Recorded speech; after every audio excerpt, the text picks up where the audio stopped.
Igreja Evangélica Pentecostal Betânia, de acordo com a palavra do apóstolo São Paulo, que nos ordena leal obediência às leis do país e às autoridades legalmente constituídas, reconhece o contrato civil como suficiente para satisfazer a instituição divina do matrimônio, desde que haja no coração dos nubentes o sincero e piedoso desejo de uma vida conjugal segundo os ensinamentos de Jesus Cristo e seus apóstolos.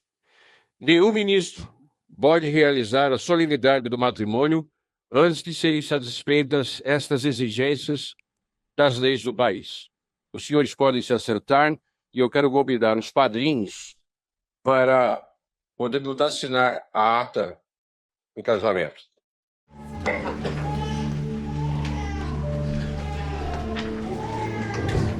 Os testemunhos.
Satisfeitas as leis do nosso país, eu quero convidar a todos para que possamos orar ao Senhor. Fiquemos em pé, por gentileza.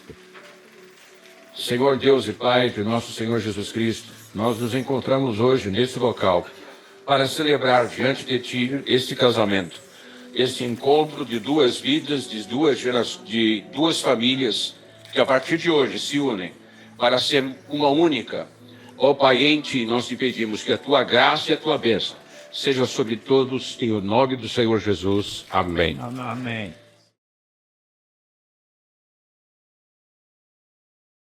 No Evangelho segundo São João, capítulo 2, a partir do versículo 1 até o versículo 11, nos diz o seguinte: 3 dias depois houve um casamento em Caná da Galileia, e a mãe de Jesus estava ali.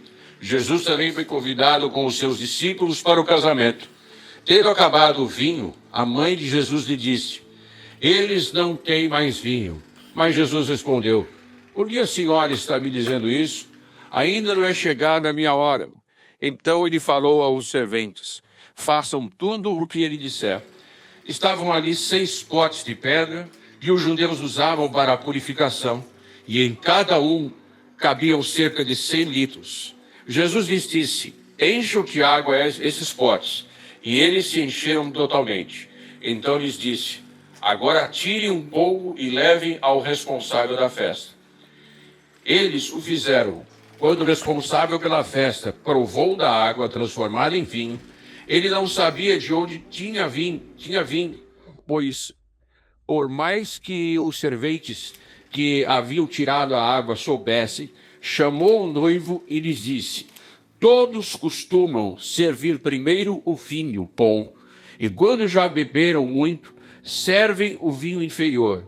Você, porém, guardou o melhor vinho até agora. Assim, em Caná da Galileia, Jesus deu início aos seus sinais. Ele manifestou a sua glória e os seus discípulos creram nele. Amém? Vocês podem se assentar. Hoje é um dia de festa para todos nós. Apesar de todos estarem meio nervosos, é porque é a primeira vez que a Júlia e o Lucas casam, né? E esperamos que seja a única também. Porque eles dão uma mão de obra muito grande para todos nós, não é verdade, sim? Essa turma não é fácil. Mas hoje é um dia de festa, um dia que ficará eternamente registrado na memória de vocês dois. É interessante perceber que quando Jesus iniciou o seu ministério, Jesus deu início exatamente numa festa como essa. Quando ele realizou o seu primeiro milagre, ele fez exatamente num dia como o de hoje, ou seja, um casamento. E o texto que nós acabamos de ler em João capítulo 2, relata esse primeiro sinal. E isso mostra exatamente uma mensagem maravilhosa. Que Jesus, o nosso Deus, ele tem um compromisso com, em primeiro lugar, a família. Ele é um Deus comprometido com cada um de nós. E ele é um Deus de providência divina. Em tudo ele está pensando e realizando por você. E em último lugar, ele é um Deus com uma fé prática. Com o nosso Deus não existe enrolação, não existe embromação, não existe pirotecnia, não existe invencionismo. O nosso Deus é um Deus prático, que ele realiza todas as coisas de uma forma muito rápida e direta na vida de cada um de nós. Jesus escolheu estar no meio de um casamento. O texto que nós lemos agora, o versículo 1 e 2, diz assim que depois de 3 dias, a sua mãe, a Maria, mãe de Jesus, ela vai a um casamento e junto com ele vai o seu filho e vão os seus discípulos. Provavelmente eram conhecidos de Jesus, eram da família de Jesus. E aqui vai a primeira grande lição. Jesus não se ausenta das alegrias humanas. Ele participa da nossa história.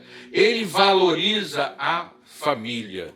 Quantos poderiam imaginar que o Rei dos Reis, o Criador do Universo, aceitaria um convite simples para uma festa de um casamento anônimo numa vila pequena? Mas foi exatamente o que ele fez. E isso acontece hoje com vocês. Foi a melhor coisa que vocês fizeram. Não convidar a mim, pastor Adilson, ou o seu tio, mas convidar a Jesus para estar aqui, no primeiro momento de casados que vocês têm. Eu sempre digo que a presença de Cristo num casamento é como o alicerce de uma casa. Você pode ter um acabamento lindo, bonito, uma decoração maravilhosa, mas se faltar a estrutura, tudo desaba com o tempo. Lucas, Júlia, o melhor presente que Deus pode dar um ao outro hoje não é ouro, não são promessas emocionadas, mas é a decisão de convidar Jesus para estar presente todos os dias no lar de vocês. No meio daquela celebração de alegria, veio a primeira crise. Tendo acabado o vinho, no versículo 3. E na cultura hebraica, nós sabemos que o vinho era um sinal de alegria, celebração, um sinal de bênção de Deus. E faltar o vinho em uma festa como aquela, de casamento, era vergonha, uma vergonha social, um constrangimento público que aquele casal, que aquela família estava passando. Além também, no nosso dia a dia, no nosso conviver, no cotidiano de vocês, haverão momentos exatamente como esses. E como disse Sêneca certa vez, a adversidade revela o verdadeiro caráter. Na vida conjugal haverá momentos de escassez, não apenas de coisas materiais, mas às vezes de paciência, de compreensão, de perdão, de diálogo.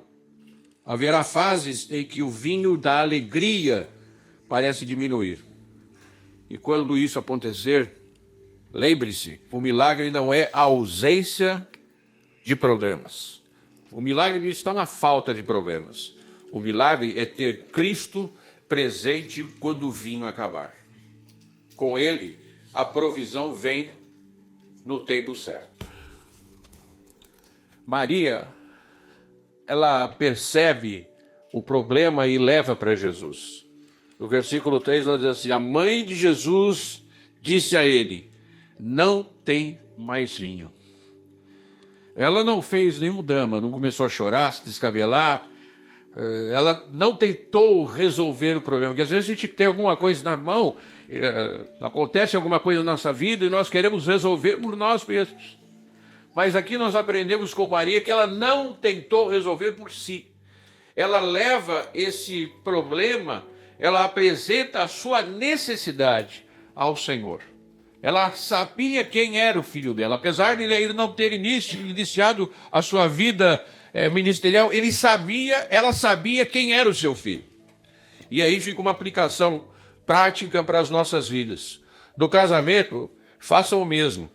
Quando faltar alguma coisa, sejam pacientes. Viu, Juliano? Seja paciente com o Lucas. Tenha entendimento. E seja você também o recurso para ele. E você, Lucas, o recurso para ela. Apresente juntos esses problemas, essas adversidades que vão surgir diante do Senhor. Oração no casamento é isso. Levar a ele o que está faltando. Levar ao Senhor os problemas que você talvez esteja vivendo. Mas diante dele, esta solução virá muito mais praticamente, muito mais rapidamente, com uma praticidade muito grande para a vida de vocês. E Jesus responde para a mãe, para aquela mulher: mulher, senhora, o que eu tenho eu contigo? Ainda não é chegada a minha hora. E aqui ele apresenta outra verdade. Deus tem um tempo para tudo. E Eclesiastes capítulo 3, versículo do 1 ao 11, diz assim, que Deus tem um tempo para tudo. E no versículo 11 diz assim, que Deus fez tudo perfeito no seu devido tempo. É no tempo do Senhor, não é no meu, não é o de vocês. Vocês são jovens, são imperativos muitas vezes, querem as coisas rápidas, mas não é no seu tempo que as coisas acontecem, é no tempo de Deus. E se existe um conselho que resume a vida cristã, é o segredo de um casamento, e é esse: obedecer a Cristo. As instruções parecem simples, difíceis, ou sem sentido. Talvez Jesus diga para você, marido, que hoje assume esse papel definitivamente, peça perdão. Ou Jesus vai virar para você, esposa, Júlia, e falar: libere-se do orgulho. Ou os dois ao mesmo tempo. Tenham paciência um com o outro. Ai, como vocês vão exercer paciência. A paciência vai ser eterna. Essa semana passada nós completamos 31 anos de casado. E aí eu percebo como nós temos que exercer paciência ainda, depois de 31 anos, um com o outro. Pode parecer difícil. Faz milagres, só acontece quando obedecemos ao Senhor. E minha esposa está ali atrás, é verdade, é verdade. Precisa ter paciência. O processo do milagre existe dentro desse esforço humano. Jesus, ele dá uma ordem: enchei de água as talhas, enchei de água estes jarros. E vocês imaginam que esses jarros, cada um cabia 100 litros, conforme diz o texto. Ou seja, foram 600 litros de água carregados manualmente. Já pensou carregar 600 litros de água? Só vocês dois com um baldinho de 20 litros cada um numa mão, e vamos ter que carregar 600 litros de água.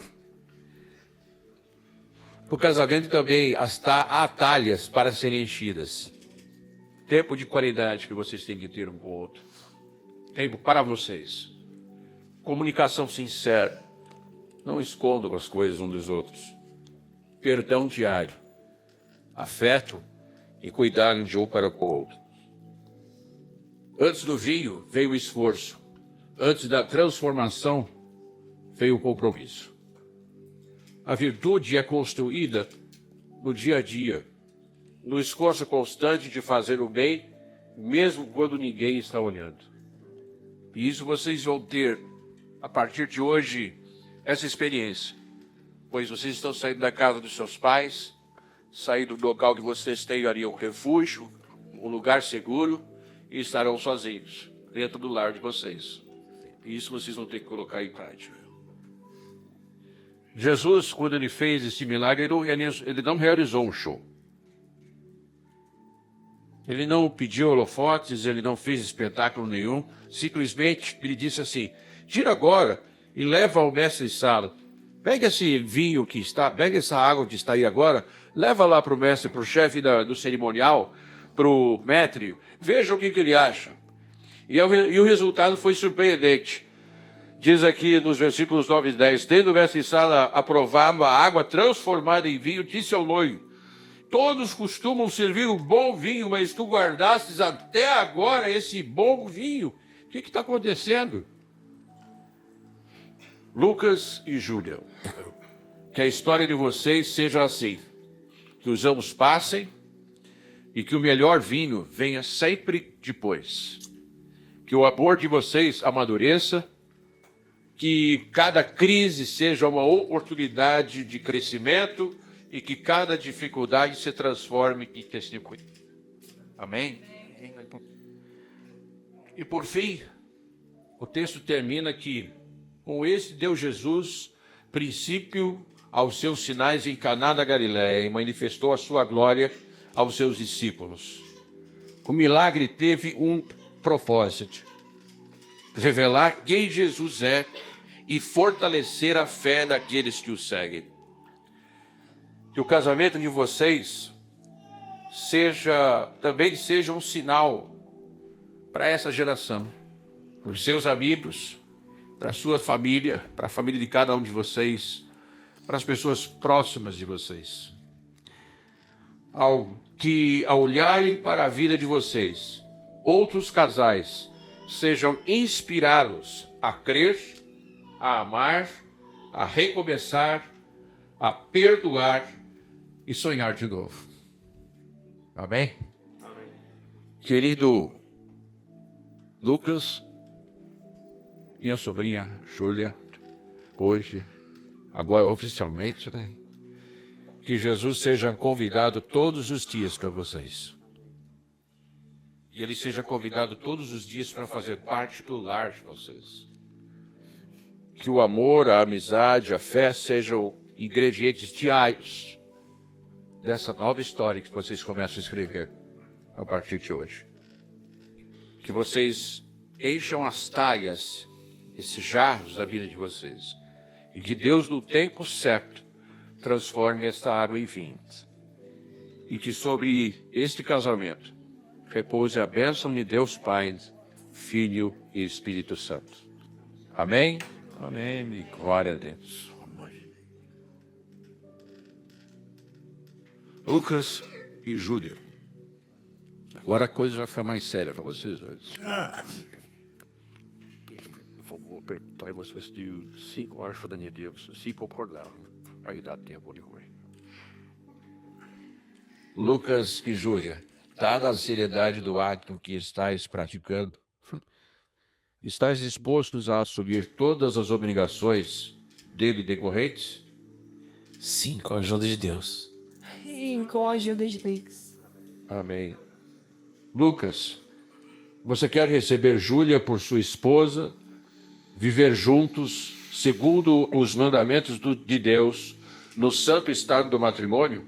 Queres consagrar-te amor e honra?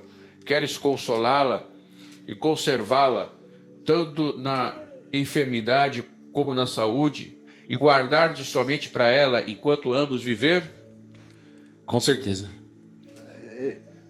Júlia, queres receber Lucas por teu marido e viver juntos, segundo os mandamentos de Deus, no santo estado do matrimônio? Queres consagrar-te amor, honra? Queres consolá-lo, conservá-lo, tanto na enfermidade como na saúde, e guardar-te somente para ele enquanto ambos viverem? Sim. Amém. Eu quero pedir a vocês que olhem um para o outro, convidar o pastor Claire para estar aqui com a gente, e vamos ficar em pé para que possamos receber as alianças.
Júlia, eu te recebo como minha esposa, como minha esposa para te conservar para te conservar de hoje em diante de hoje em diante na felicidade, a felicidade ou na desventura, ou na desventura, na riqueza na riqueza ou na pobreza, ou na pobreza, enferma enferma ou com saúde, ou com saúde, para te amar, para te amar, para te querer, para te querer, até que a morte nos separe, até que a morte nos separe, de acordo com a santa vontade de Deus. de acordo com a santa vontade de Deus. Para isso, empenho a minha mão.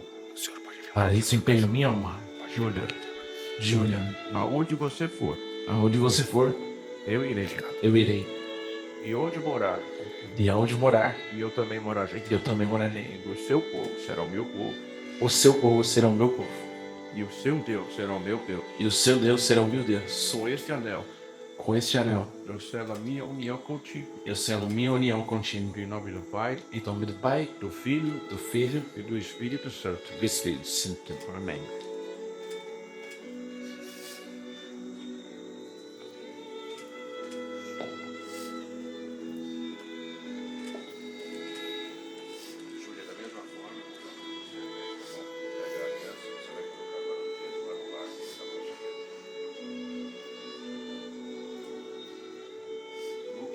Lucas, Que eu te recebo eu te recebo como meu marido, como teu marido para te comer, para te ver te conservar, e te conservar. de hoje em diante, Que hoje eu vejo na felicidade a felicidade, ou na desventura, homem e bem, na riqueza na riqueza, ou na pobreza, como eu vejo, enferma vencer, ou com saúde, felicidade, para te amar, para te e te querer, até que a morte nos separe, até que a morte nos separe. de acordo De acordo com a santa vontade de Deus. com a santa vontade de Deus. Para isso, Para eles, eu empenho a minha alma. empenho na alma. Lucas, onde você for, Onde você for, eu irei. eu irei. E onde você morar, E onde você morar, eu também morarei. eu também morarei. E o meu povo E o meu povo será o seu povo. será o seu povo. E o seu Deus E o seu Deus será o meu Deus. será o meu. E com este anel, E com esse Deus, eu selo a minha união contigo. eu selo minha união. Em nome do Pai, Em nome do Pai, do Filho do Filho e do Espírito Santo. e do Espírito Santo. Amém. Por favor, todos estendam a sua mão. Eu quero convidar o pastor Clero a fazer esta oração. Eu cumprimento a todos com a santa paz de nosso Senhor Jesus. Amém. Vamos fechar os nossos olhos e orar por este casal que neste momento está se unindo. Senhor Jesus, nesse instante nós estamos aqui presidindo esta cerimônia de altíssima relevância. Senhor, abençoe grandemente o Lucas, bem assim como a sua esposa, que a partir de agora são marido, esposo e esposa, na vitória para que eles tenham esse sucesso, tanto na sua vida espiritual como na sua vida secular. Venha proteger-os, guarda de toda doença degenerativa, toda doença infecciosa. Prospera a vida deste casal e que eles sejam úteis na tua casa e úteis na sociedade. Eu pedi na nossa alma agora, no nome precioso do Senhor Jesus. Amém.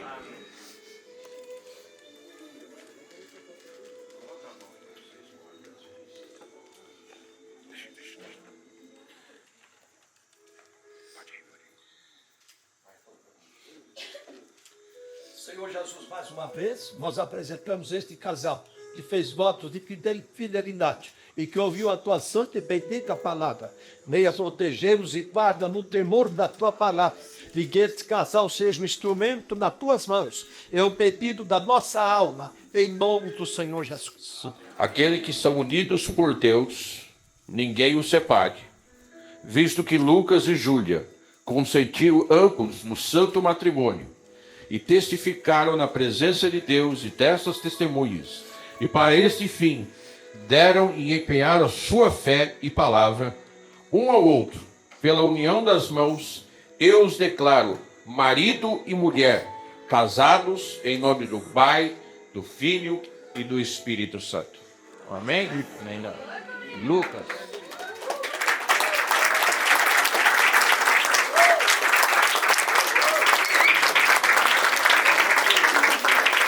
Que essa seja o manual da sua vida e da sua esposa, em nome de Jesus.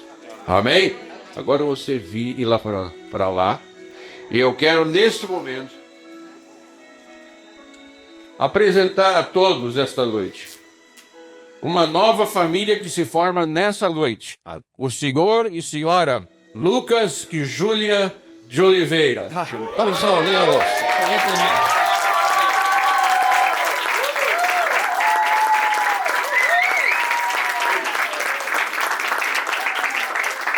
What about